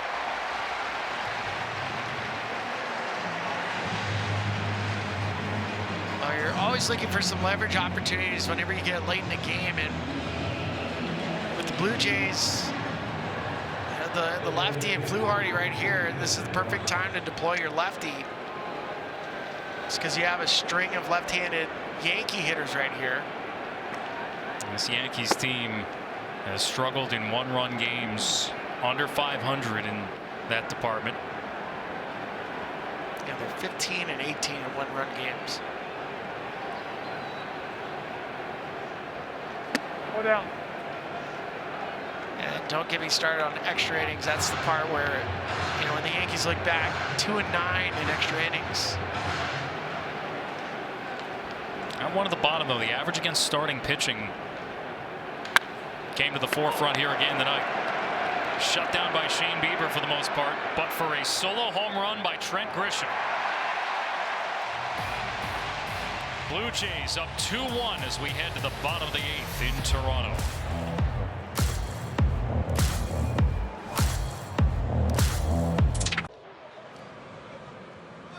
He's going to hold up and he's in trouble. This is a learning moment. This time I came with friends. To the track, to the wall, it is gone! I didn't hear you.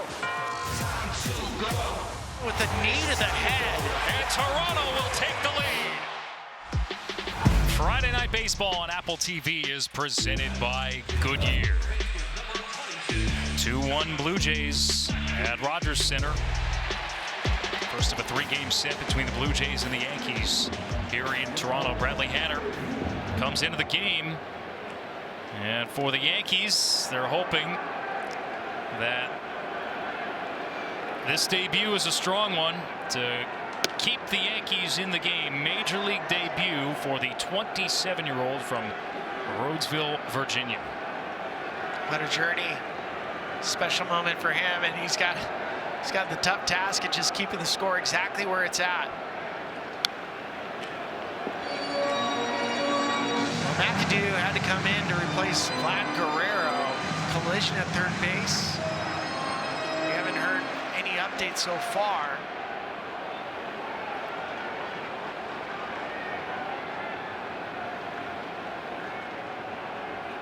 Trisha, did you hear anything down in the dugout earlier? Guys, I'm not hearing anything, but Vlad has not come back out to the dugout, and a couple of the trainers have come out and briefed John Schneider a couple different times throughout the last inning or so. So he has not come back out, guys. Okay.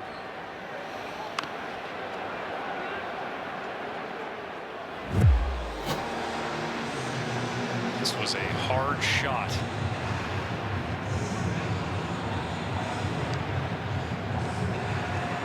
But that run tied the game for Toronto in the 6th inning before Alejandro Kirk drove in Springer with an RBI double.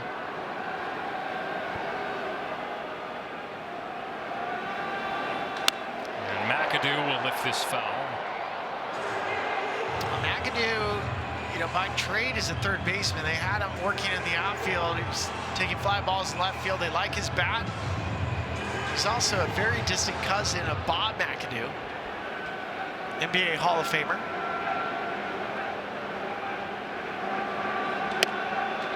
And he is down on strikes. One gone here in the 8th as we send you back to the studio. An update on some of the other action going around the majors. Sierra Santos. Tie game at the top of the 7th until Dylan Beavers singles. That'll drive in 2 runs. It is currently 4-2-0s in the top of the 8th. Guys, let's get it back to you. How about that? Sierra, that would be a gigantic result for Baltimore. They could get within a half game. Tigers, actually, they get within a game. The Tigers lost to the White Sox. Same for the Blue Jays here. If they hold on to win this game, they'd be within a game of the final playoff spot. Up to the second wild cards with that loss for Detroit. They're now in a tie with the Rangers. And yes, a team that's under 500 is in the final playoff spot. Strike 3 call. Back-to-back Ks to begin your major league career. Not bad. Not bad. That's awesome. Sweeping slider just painted on the outside corner. Job receiving by Wells as well.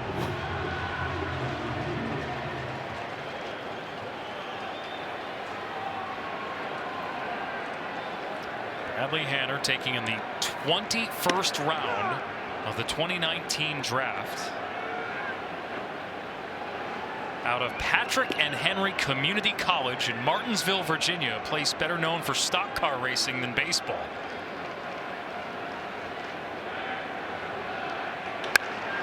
Kirk, right field, pretty deep, and Toronto has some insurance in the 8th.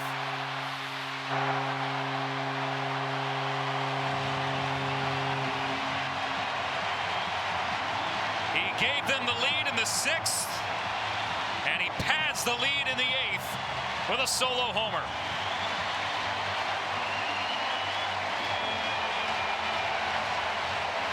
This is just what makes Alejandro Kirk so valuable to this Blue Jays offense. You talked about the injuries suffered a little bit early on. He just has an incredible ability to barrel up pitches. It is power opposite field. 5th home run of the season.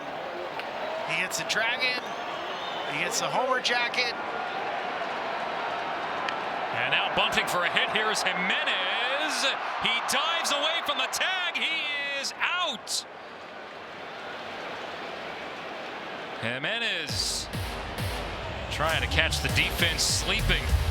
Luis Garcia Jr. staying with it and getting a piece of Jimenez.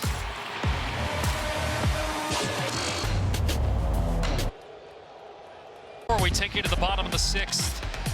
What an effort by Vladimir Guerrero Jr. After this collision,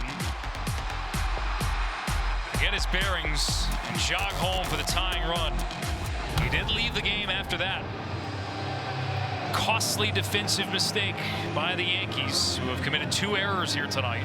And now Louis Varland, who's been stellar out of the Toronto bullpen, 2026 All-Star. He's been their go-to arm in high-leverage situations, and he's on for the save. Yeah, ranks 5th in the American League with 26 saves, and it's a big fastball. He's got a great curveball. And he'll use the changeup to lefties. That's the pitch that keeps him off the fastball. It'll be Spencer Jones, Luis Garcia Jr., and then Jazz Chisholm. Bounding ball to second. Clement, 1 gone. It's so important to get the first out in the 9th inning. That just changes the entire complexity of an inning. How big was that homer from Kirk to provide a bit of insurance? Yankees down to their final 2 outs. Luis Garcia Jr. And he grounds one sharply up the middle, but that's where Jimenez was shaded. 2 quick outs on 3 pitches.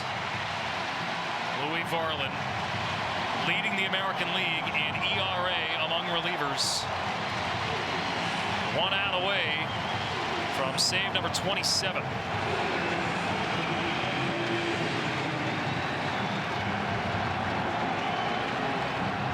Jazz Chisholm Jr., the last hope for the Yankees.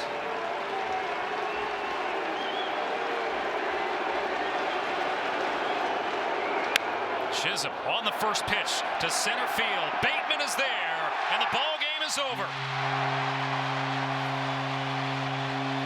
Don't sleep on the Blue Jays just yet. They've won 9 of 14 to begin the month of August, and they are within a game of the final wild card spot. This game had it all. Quality starting pitching. Got some big swings from both sides. But you knew it was going to be a pitcher's duel coming into it, and it's going to be one throughout the entire series. The Yankees just shaking their heads.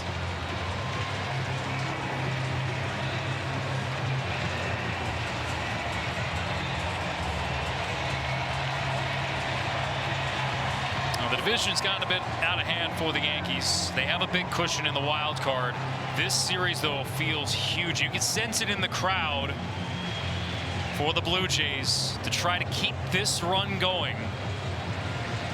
4 games under 500, but crucially right in the hunt for the wild card as we take a look at tonight's PNC play of the game. This solo homer in the 8th inning by Alejandro Kirk, the knockout blow. Yeah, it really was. 5th home run of the year for Kirk. He just got a fastball he can handle, and that was just the breathing room Toronto needed for a no-drama 9th inning with Louis Varland. Big stretch of games here for the Blue Jays. This 3-game set with the Yankees, 3 more with Tampa Bay, then the Yankees again next week. 13 straight games against AL East opposition. And to scratch this one out, 3-1 in the opener, is a big lift as they continue this run.